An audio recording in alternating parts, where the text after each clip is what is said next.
Oh, JoJo Miss Bobo no more. I just want to understand, what are we doing?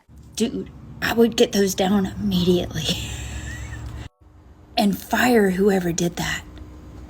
That's like a career ruiner, girlfriend. Jeez, I'm whispering because I don't want them to hear me. The last time I covered her, I was talking about just how she is, fireballing it all across the stage, and is she drinking the drinks, is she not, that kind of stuff, and how she's still kind of catering to a younger audience whilst also trying to branch out into her new bad girl image that she's got going on. And a lot of her antics have been quite entertaining, I will give her that. A lot of them have been quite entertaining to watch.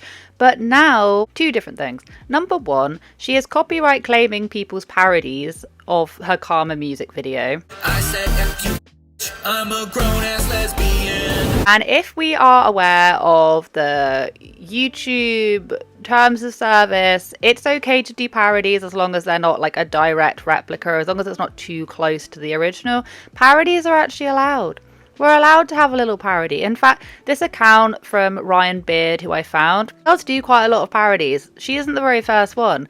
And her management, her team did not like it. So what did they do? They got rid of that video and they copyright struck it. So that's fun. And then number two, she is directly ripping off this band called Tools. And I'm going to be completely honest, I'd never heard of them before. Don't come for me, I just never heard of them before. But this is what she's been doing. So her whole like construction worker gig is really peeing off, the Tools fan base, who have made multiple statements about it. I've got a newspaper article, the comments are commenting. They are absolutely furious. And you've got to be able to see the hilarity in the fact that she doesn't really like produce her own music in that way. I do understand that obviously, the way that record labels work, if a song doesn't work for one artist, they pass it on to another. But in her case, she literally has vocals which come from the artist that sung it before her. Like, in some ways, yes, she's being given new pieces of music, but she's not even changing out the background vocals of what the song used to be. So it does feel very like copy and paste with a little JoJo spin on it.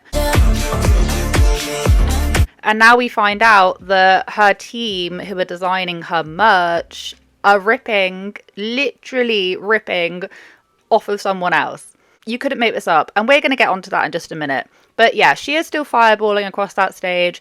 Is she drinking it? Is she not? I don't know. The most strangest thing to watch her chug from like a vodka bottle or tequila bottle, whatever she's drinking, to then turn around and start singing Boomerang. Well, now this time around.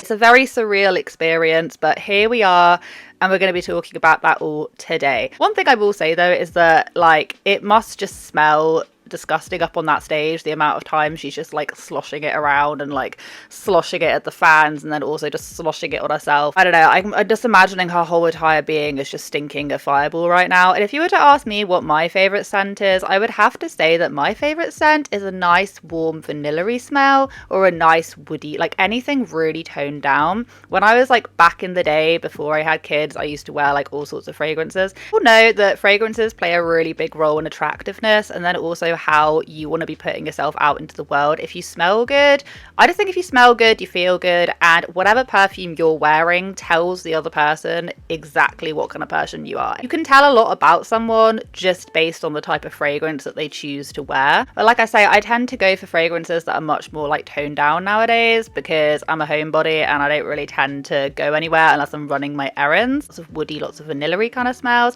and you'll get why when I tell you about this great service that I have found. So Scentbird is perfect for fragrance fans. It is a monthly subscription service which sends you a new bottle of perfume every single month. Scentbird solves that issue of having a great big bottle of perfume and then you don't really like it, you don't really know what to do with it, and it ends up sitting in the back of your cupboard collecting dust, because I know that I've been there. I'm thinking, do I even like it? Do I even want it? I'm not really sure how I feel about this, and then it never gets used. But with today's sponsor, Scentbird, that is not the issue. For just $8, you can try your first fragrance from Scentbird, and after that, it is only $16.95 per month.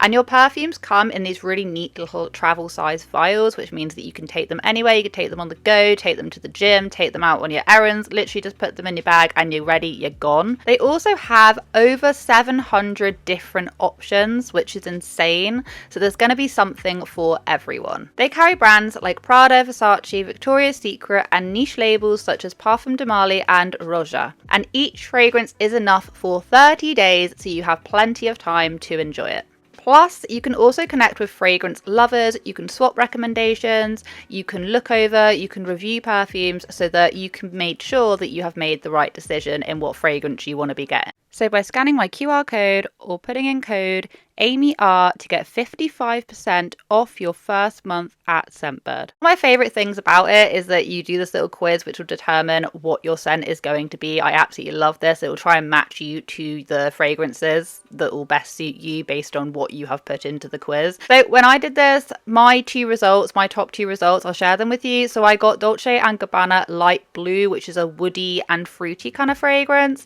It has musk, jasmine, cedarwood and bamboo in it. And then my number 2 was the Versace Bright Crystal, which has musk, lotus, mahogany and amber. So those two are my top 2 pick scents. So if you are a big fragrance fan and you want to be involved, please make sure that you go and you use code AMYR to get 55% off your first month at Scentbird, or you can scan my QR code. Thank you so much to Scentbird for sponsoring today's video. Now we have got to get on to what the thingy-mabob is going on with Miss JoJo No Bobo Siwa today, alright? I've started calling her that and I can't. It's something that I'm going to continuously call her because I like how it rolls off of your tongue. What happened was, where shall I even go first? Okay, so number 1, she's been copyright striking people's contents for like parodies and things, which is just ridiculous because parody falls under criticism, critique, commentary, alright? It does. Some people may be like, oh, blah, blah, blah. No, it does. It doesn't. We'll not have it. There are so many parody accounts who do parodies to music videos and things, and they're absolutely fine. But based on what his comment section are saying, and based on, you know, watching other parody videos that he's done, I don't think this would fall not under fair use. It's a weird one, especially when you have to think about the fact that JoJo literally doesn't even bloody sing her own songs half the time. But whatever, apparently she's an artist, not a singer. Whatever the hell that means. The thing about me is I will rarely, pretty much never, I'm going to say never, claim to be a singer. I will claim to be an artist or a performer. So what's happened is there's this guy called Ryan Beard, who I'll leave the thing up here. He says, JoJo Siwa's record label have filed a false copyright claim of my parody of her song. Parody songs are clearly protected under fair use. The song was meant to criticize JoJo, so illegally copyright claiming the song serves to silence criticism against her, which is in direct opposition to the purpose of fair use. It is absolutely ridiculous that YouTube sides with the people who make these copyright claims by default, even if those claims are clearly fraudulent. Now, I, as well as a lot of other creators, have come into run-ins with copyright claiming and copyright striking. They are two different things. Claiming is basically taking away monetization. Basically, all monetization then goes to the person, but it's not a strike on your channel. But it's still extremely annoying, especially if you are a bigger channel and that video is going to earn you a lot of money and you've put a lot of work into it, which I can imagine parody videos would take a bit long to do. So I can tell you that much for free. It would take you a hell of a lot longer to make than one of these videos. Strike is basically on your channel, and if you get 3 strikes, you are at risk of having your channel terminated. I have 1 strike at the minute, and it is running out pretty soon because they all end up expiring after like 80 days. So I've got a good 30 odd days left of my strike. But it's true, YouTube just by default go with the person who filed the claim or the strike, and you've got to prove otherwise. And it's very difficult to do because often it will just get bounced back to the person who made that strike or that claim for you to then talk about it. And it's like, why can't YouTube Anyway, ask most creators that you'll speak to that are within the commentary parody, critique, I don't know, anyone within this kind of space knows how annoying it is. So the comments read, she literally has no case. I hope this is resolved quickly because this is ridiculous. Someone else said, the irony is not lost on me that she claimed to write the original despite it being written by someone else, and now she's going around claiming the parodies of that song as well. Someone else said, I'm sick and tired of hearing these stories from false copyright claims. YouTube needs to stop blindly following the strikes and actually take time to review these strikes. Now, I went onto Ryan's page and I don't believe he has posted anything since. He might have done from when I've recorded this video, but from what I see, he hasn't done anything else, and I can't see the JoJo Siwa parody video back up. So I'm assuming that he's taking legal action, or I'm assuming he's talking to someone. And I am well aware that this is not JoJo specifically doing this, but it is her management. And I have said this from day dot. JoJo is being not just controlled, like not just told what to do by her management. I don't think she really has any creative decision in anything, down to the outfits, down to the songs, down to anything. I think that she is very much being puppeted about. That's just what I think. That's just what I think. So obviously it's not her, but it is her brand. Do you know what I mean? So it's her brand that is doing this. It's her management that's doing this. I want to shave a little spot in my head right where the bow used to go so we can tattoo a little tiny bow right there. Likewise, what just came out a couple of days ago is this absolute conker of a headline. This is from Stereo Gum. Tool fans are outraged over JoJo Siwa's new merch. Look at these pictures. They're literally the same. Like, yes, I understand it's just a spanner, but they're the same. I am very confused. This message is for JoJo Siwa. If you're not JoJo Siwa, go on. All right, JoJo. Girl, what were you thinking? Do you not know Tool fans are fucking crazy? What were you thinking? I need answers. Like, you couldn't have came up with like a new logo and not ripped off Tool's like original 1991 logo? Dude, I would get those down immediately. And fire whoever did that. That's like a career ruiner, girlfriend. Jeez, I'm whispering because I don't want them to hear me. I am very confused. Who thought this was a good idea? And allegedly, the person who designed the initial logo for the band, there was something to do with him taking someone else to court for not crediting him, something a bit like that, which we're going to get into this article. But yeah, people are not happy. Tool fans around the place are furious, absolutely furious that JoJo is ripping off, like, she's ripping off artistry, she's ripping it off from someone else, and it pretty much is a direct copy. And I know you can say like, oh well, anyone can kind of come up with this kind of stuff.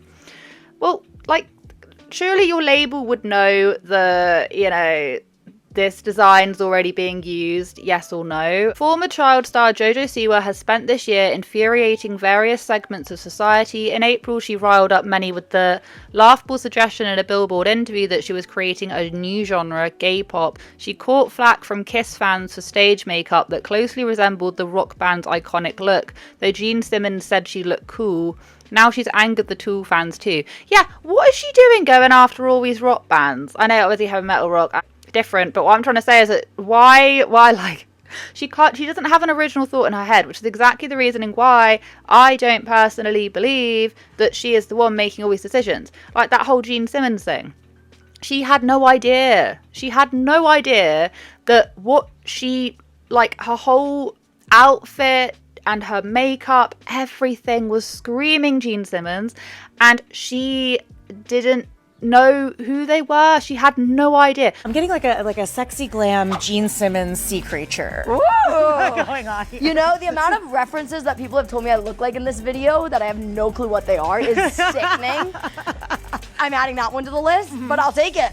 I heard sexy and I heard sea creature, so I'll take it. Not just didn't know who they were, didn't even know that her outfit was inspired by them. She doesn't understand what's going on, and now she's going to be in legal trouble over this. That's just what I'm going to say. A TikTok photo dump last week promoting Siwa's new single Guilty Pleasure, yeah, with that ridiculous dance, included an image of a construction worker vest with the name JoJo printed onto a wrench. This week it came to the attention of Tool's fan base, who noted that it looks remarkably like the phallic wrench logo seen on the cover of Tool's 1991 demo EP 72826, as well as a t-shirt that's still available in their shop. It was designed by Cam D. Leon, who later took the band to court over his compensation for a range of design work. Tool won the lawsuit in 2015. Looking at the two images side by side above, yeah, that's pretty damn similar. We're going to have to render a verdict of all guilty, no pleasure. Yeah. It's funny how they've already had difficulties with designing of like the rights, the, you know, copyright, who credited, you know what I'm trying to say. It's interesting that they've already gone through a legal battle with this phallic wrench.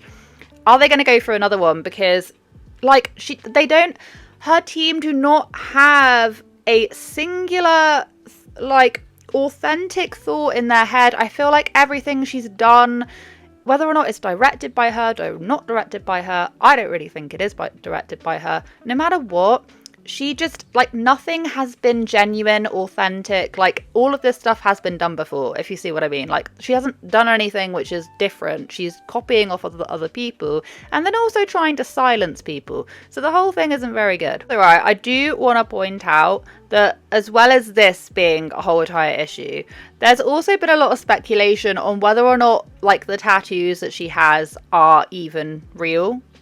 Which I do believe that some of them definitely are, because we went through this whole process of, before she started releasing her music, she would like walk around her kitchen and she had all of these little like, it looks like those little like kind of sketches that you used to do in like school, do you know what I mean? Like these little tattoo sketches everywhere.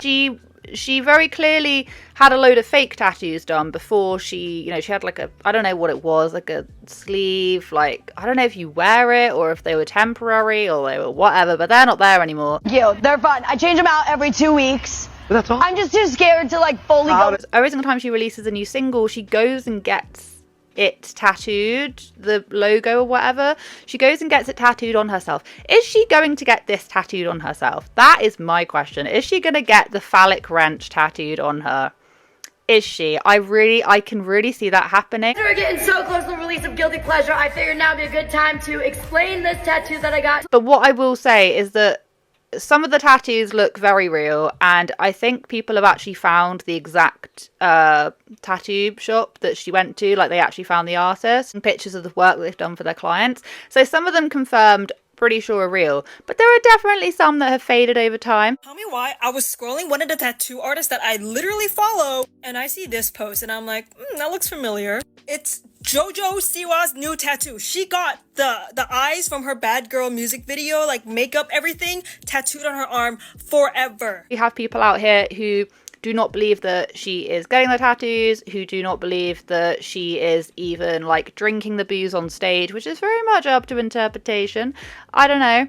But yeah, there's definitely a whole wave of inauthenticity going on here, and the fact that she is stealing from other artists is just ridiculous. That is pretty much all I wanted to say in today's video. Before I go, please remember to check out Scentbird. I will leave all things linked in the description box down below.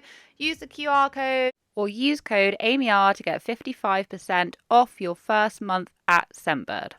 But yeah, have a wonderful day wherever you are in this world. Take care of each other, take care of yourselves. I will catch up with you guys in the next video.